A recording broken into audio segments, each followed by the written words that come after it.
आपके लोगों को खुली छूट है मणिपुर में बेटियों के साथ अन्याय हो रहा है, उस पर इसीलिए आपके लोगों को खुली छूट है। बेटी नहीं है जिनके साथ अन्याय हो रहा है, उस पर आप साथ जाते हैं, कमाल की बात करते हैं। उसके डीएनए का सवाल किया जाता है। ये आप बोल रहे हैं शर्म आनी चाहिए। ये कैसा समाजवाद है? वो बेटी समाजवाद नहीं, ये महिला विरोधी बात है। इसकी बेटी ये हर कमाल की हिंदुस्तानी के विरोधी बात अन्याय होगा है। बेटी है, बात कर रहे हैं बेटी के, बेटी के साथ न्याय कीजिए ना। मैं तो कह रहा हूँ किसी भी बेटी के, कोई भी बेटी हो उसके साथ न्याय होना चाहिए, किसी बेटी के साथ अन्याय नहीं होना। महिला समस्या है मणिपुर में जिस तरह की परेशान महिला या देश में परेशान, उस पर चर्चा न हो जाए, इसलिए मुद्दे से भटकाने के लिए कभी बांटोगे कटोगे, कभी डीएनए। ये हिंदुस्तान का संस्कृति संस्कार कभी नहीं रहे। अखिलेश यादव जी अगर एक छोटी सी लड़की का डीएनए पूछ लेते हैं जो शिकायत लगाती है कि उन्हीं के पार्टी के एक नेता ने बलात्कार करने की कोशिश करी, उसके साथ बार बार गलत काम किए, तब तो वो एक लड़की का डीएनए पूछ लेते हैं, तब उनको डीएनए की तकलीफ नहीं होती। दोस्तों नमस्कार, स्वागत है आप सभी का। आप देख रहे हैं एसके डिबेट। राहुल गांधी और प्रियंका गांधी ने संभल जाने के लिए दिल्ली से अपना सफर शुरू किया, लेकिन यूपी पुलिस ने उनको दिल्ली बॉर्डर पर ही रोक दिया। उसके बाद राहुल गांधी लाल रंग की किताब यानी कि संविधान की कॉपी लेकर अपनी गाड़ी से बाहर निकले और पुलिस अफसरों से बोले, मैं एलओपी यानी नेता प्रतिपक्ष हूं और संभल जाना मेरा संवैधानिक अधिकार बनता है। दूसरी तरफ योगी जी ने कहा 500 साल पहले बाबर के एक सिपहसालार ने जो अयोध्या में किया था, जो संभल में किया था और जो काम आज बांग्लादेश के अंदर हो रहा है, तीनों की प्रकृति, तीनों का डीएनए एक जैसा है।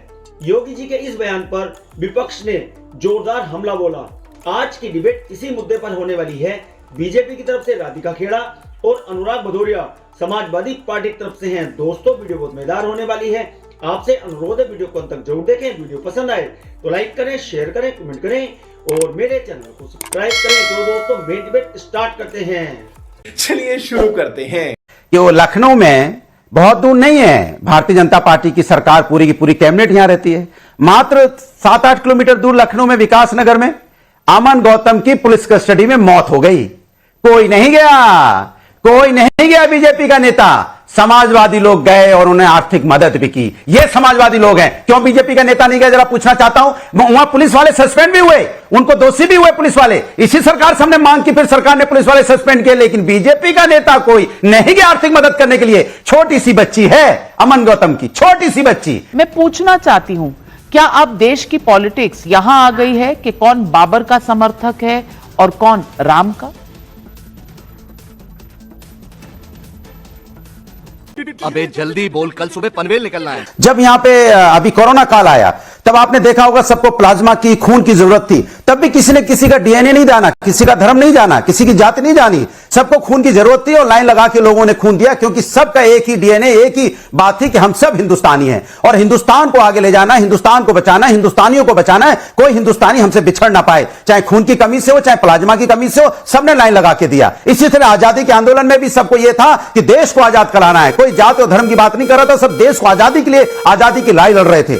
आज अचानक जब देश आजाद हो गया, भारतीय जनता पार्टी अचानक नफरत की बात करने लगी, नफरत की राजनीति लाने लगी, डीएनए की टेस्ट करने लगी, डीएनए की बात करने लगी। भाई किसने बोला था बांटोगे कटोगे? कौन डीएनए की बात लेके आया? यही तो सवाल है। ये क्यों ऐसा सवाल आ रहा है बार बार? और हमारे आप हमारे देश का हिस्सा उत्तर प्रदेश के संभल को अगर कंपेयर किया जाएगा बांग्लादेश से, तो देश के लिए कितनी खतरनाक और चिंता की बात है। भाई संभल इस देश का, वहां का एक एक नागरिक हिंदुस्तानी है और उतना ही अधिकार है जितना अधिकार किसी और डिस्ट्रिक्ट के, किसी और देश और प्रदेश के लोगों को है, उतना ही अधिकार संभल के लोगों को भी है। यहां पे संविधान ने सबको बराबर का अधिकार दिया है। हिंदुस्तान में जो नागरिक है उसको संविधान ने बराबरी का अधिकार दिया है। आप कैसे कह सकते हैं ये अलग है वो अलग है? ये जो राजनीति हो रही है भारतीय जनता पार्टी की तरफ से, सिर्फ इसलिए चूंकि वो विकास की बात नहीं करना चाहते, ये बेरोजगारी पे बात नहीं करना चाहते, किसान धरने पे बैठा उस पर चर्चा नहीं करना चाहते, महिला समस्या चाहे मणिपुर में जिस तरह की परेशान है महिलाएं या देश में परेशान, उस पर चर्चा ना हो जाए, इसलिए मुद्दे से भटकाने के लिए कभी बांटोगे कटोगे, कभी डीएनए। ये हिंदुस्तान का संस्कृति संस्कार कभी नहीं रहे। आपकी औकात बता रहा हूं सर, बुरा नहीं मानना सर। नाविका जी, मैं बहुत आराम से हमारे भाई की बातें सुन रही थी, तो मैं उनको याद दिलाना चाहती हूँ। अखिलेश यादव जी अगर एक छोटी सी लड़की का डीएनए पूछ लेते हैं जो शिकायत लगाती है कि उन्हीं के पार्टी के एक नेता ने बलात्कार करने की कोशिश करी, उसके साथ बार बार गलत काम किए, तब तो वो एक लड़की का डीएनए पूछ लेते हैं, तब उनको डीएनए की तकलीफ नहीं होती। आज वो स्टेटमेंट देख रहे हैं कि मैं तो संभल जाऊंगा, मैं उन लोगों की मदद करूंगा। तो अपने साथी, अपने ही पार्टी के कार्यकर्ताओं ने, चाहे वो 3 इनके कार्यकर्ता रिसेंट में पकड़े गए थे, इनके नेता पकड़े गए थे जो महिलाओं के साथ बर्बरता कर रहे थे, उनका साथ देने क्यों नहीं पहुंचे अखिलेश यादव जी? क्या गलत कहा योगी आदित्यनाथ जी ने? सच ही तो कहा। जो लोग इस देश की खिलाफत करते हैं, हिंदू मुसलमान में बांटने का काम करते हैं, जो लोग हिंदू धर्म की संस्कृति मिटाने का काम करते हैं। और बाबर ने क्या किया था, इतिहास आपने भी पढ़ा है, मैंने भी पढ़ा है, इतिहास में ये स्पष्ट तौर पे लिखा हुआ है। और हाँ नाविका जी, एक और बात, ये फिर कहते हैं कि इतिहास में छेड़छाड़ हमने करी है। ये इतिहास जो हम पढ़ते आए हैं कि बाबर ने क्या क्या किया था, इनके साथ ही कांग्रेस पार्टी ने ही वो किताबों में डलवाया था। तो उनके चेक और अप्रूवल के बाद ही, सोनिया मैडम और राजीव मैडम साहब के चेक के बाद ही वो हम पढ़ते आए थे। तो हमने तो उसमें कोई चेंज किया नहीं। और यही हमने पढ़ा है कि बाबर किस तरीके से बर्बरता करता था, बाबर किस तरीके से हिंदुओं को मारता था, किस तरीके से हमारे मंदिरों को तबाह करता था, किस तरीके से यहाँ पे कन्वर्जन का काम किया। तो अगर हम वही बात आज होते देख रहे हैं, उसको हम कह रहे हैं, तो इसमें गलत क्या है? कि इनकी जो राजनीति है, पूरी की पूरी जो समाजवादी पार्टी की राजनीति है, वो डॉक्टर राम मनोहर लोहिया जी पर आधारित है। तो उनका एक, जैसे योगी जी ने बताया कि जब तक भारत की आस्था 3 देवताओं, भगवान प्रभु श्री राम, श्री कृष्ण जी और भगवान शिव में रहेगी, तब तक कोई भी भारत को नुकसान नहीं पहुंचा पाएगा।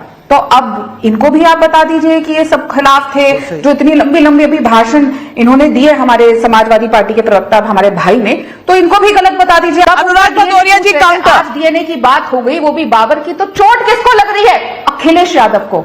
हिंदुस्तान तो वसुधैव कुटुंबकम की बात करने वाला है, अनेकता में एकता की बात करने वाला देश है ये। और यहां पे इस तरह की बातें कब से शुरू हो गई? यहां तो कभी अगर इस तरह की बातें होती तो क्या देश आजाद होता? अगर हम आपस में बटे होते तो क्या देश आज आजाद होता? तो अंग्रेजों का राज होता है यहां पे। जब अंग्रेजों से हम आजादी का आंदोलन लड़ रहे थे, अगर कोई ने आजादी के आंदोलन में किसी ने भाग नहीं लिया था 1941 में, तो आप जानते हैं कौन सा संगठन था जिसने बोला था कि हम इस आजादी के आंदोलन में भाग नहीं लेंगे? तो वो लोग हैं जो देश के अंदर में अस्थिरता पैदा करना चाहते हैं, देश के अंदर में एक ऐसा माहौल बनाना चाहते हैं कि आजाद हिंदुस्तान में किस तरह से वो सत्ता पे चले जाए। वो सत्ता पाने के लिए, मात्र सत्ता पाने के लिए हिंदुस्तान के अंदर में एक नफरत का बीज बो रहे हैं, नफरत की बातें कर रहे हैं। ये समाज के लिए, देश के स्वास्थ्य, आप तो सत्ता नहीं चाहते ना? ये देश के अनुराग भदौरिया जी, आप तो सत्ता बिल्कुल नहीं चाहते होंगे, सत्ता तो बुरी चीज है। आप बोलो, क्योंकि सवाल ये नहीं है, आप सवाल को घुमा रही हैं। बीएचयू में जब बच्ची के साथ अन्याय हुआ था तो कौन लोग थे जरा बता दीजिए। मैं तो डीएनए भी नहीं पूछूंगा, किस पार्टी से थे जरा इतना ही बता दीजिए नाम लेके। जब यहां उन्नाव की बेटी के साथ अन्याय हुआ तो किस पार्टी के थे जरा इतना ही बता दीजिए। हाथरस की बेटी के साथ अन्याय हुआ तो सरकार किसकी थी जरा इतना बता दीजिए मुझे, मैं जानना चाहता हूं। पहलवान महिलाओं के साथ अन्याय हुआ, जो बेटियां, देश की बेटियां जो पहलवान मेडल जीत के आई तो उनको घसीटा जा रहा था, तो किसका नाम आया था जरा ये बता दीजिए। जानना चाहता हूं मणिपुर में बेटियों के साथ अन्याय हो रहा है, उस पर वो क्या हिंदुस्तानी बेटी नहीं है जिनके साथ अन्याय हो रहा है? उस पर आप चुप्पी साथ जाते हैं, कमाल की बात करते हैं, अपने हिसाब से आप बातें, आप अपना मनगढ़ंत कर लेंगे और जिम्मेदारी से भाग जाएंगे। ऐसा तो नहीं होगा ना इस देश के अंदर में। इस देश के अंदर में तो कुछ तो आप देश की मर्यादा को रखेंगे कि नहीं रखेंगे?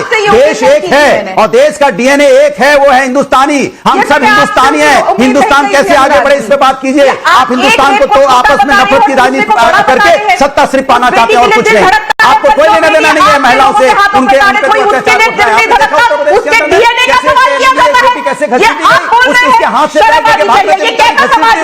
वो बेटी कहां की थी? वो इसी लखनऊ की घटना, उत्तर प्रदेश की बेटी थी। कमाल की कर रहे हैं, बेटियों से अन्याय होगा और आप चुपचाप देखते रहेंगे। कई बार देखा गया है वर्दी में बेटी के साथ अन्याय करने की कोशिश की गई है। वो कहां की बेटी है? बात कर रहे हैं बेटी के साथ न्याय कीजिए ना। मैं तो कह रहा हूं किसी भी बेटी के, कोई भी बेटी हो उसके साथ न्याय होना चाहिए, किसी बेटी के साथ अन्याय नहीं होना चाहिए। इसलिए बार बार मैं ये आवाज उठाता हूं, चाहे महाराष्ट्र की घटना, बदलापुर की घटना हो, उसमें भी बेटी को न्याय मिलना चाहिए था, या घटना उत्तराखंड में हुई हो, हम तो या घटना बिहार में हुई हो, हम तो हर बेटी के साथ खड़े हैं। मैंने जिस बंगाल गए, चले बंगाल, आप और मैं चलते अनुराग भाई बंगाल। न्याय अभी तक नहीं मिला बेटी को, चलेंगे मेरे साथ? आप टिकट कराएंगे कि मैं कराऊं? बताइए। आज नाविका जी के शो पे अरे बंगाल में तो कानून भी बन गया, चलना चाहेंगे बंगाल में तो कानून भी बना, लोग जेल भी गए, कानून बनाया क्या आपने? ममता बनर्जी के खिलाफ हिम्मत है तो चैलेंज एक्सेप्ट करिए, चलेंगे मेरे साथ। ये बढ़िया था गुरु। क्यों नहीं ड्रोन कैमरा वहां पे लगाए जिससे आपको पता चल जाता है कि वहां पे पत्थर कहां से आ गए? छूमंतर से तो पत्थर आए नहीं, छूमंतर से तो भीड़ आ नहीं गई। इसका जवाब जरूर आना चाहिए। मैं जानती हूं कि ये सवाल सही है, ड्रोन का फुटेज है, सब कुछ वीडियो में कैद है, इसका जवाब जरूर आना चाहिए। लेकिन जवाब ये भी तो आना चाहिए इतने पत्थर कहां से आ गए और ये पत्थरबाज कहां से आ गए? ये सवाल तो आप कभी नहीं पूछते। गजब बेइज्जती है। बाबर का डीएनए कहां कहां है ये आज आपके शो पे भी हमें दिखाई पड़ता है। लेकिन अनुराग भाई ने 2 बातें कही। राहुल बाबा जो ड्रामा कर रहे थे संभल जाने का, जिसकी वजह से इतनी लंबी लाइनें, घंटों घंटों लंबे लाइन लग गए, लोगों के सामने वीडियो आए हैं जर्नलिस्ट से बात करते हुए, जहां पे लोग इतना परेशान हो रहे थे और कह रहे थे इनको बोलो गाड़ी से उतरे, पसीने में खड़े होकर देखे तो पता चले हमारे साथ क्या बीत रही है। तीसरी बात इन्होंने कही कि वहां पे पाकिस्तान की जब गोलियां आ गई तो ये हमारी जिम्मेदारी बनती है। हम तो जवाब दे देंगे कि वो कैसे आई, लेकिन ये भी बताइए कि आपके साथियों की सरकार, जब यूपीए की सरकार थी तो 26/11 हुआ था, ये गोलियां नहीं, वहां से लोग उठ उठ के आए थे समुद्र के रास्ते से मुंबई में, और किस तरीके से देश को, मुंबई को कैसे उन्होंने एक अपनी बंदूक के ऊपर, नोक के ऊपर रखा हुआ था। हमारे कितने सुरक्षाकर्मी, हमारी कितने लोगों की शहादत हुई, तब वो लोग कैसे आए थे?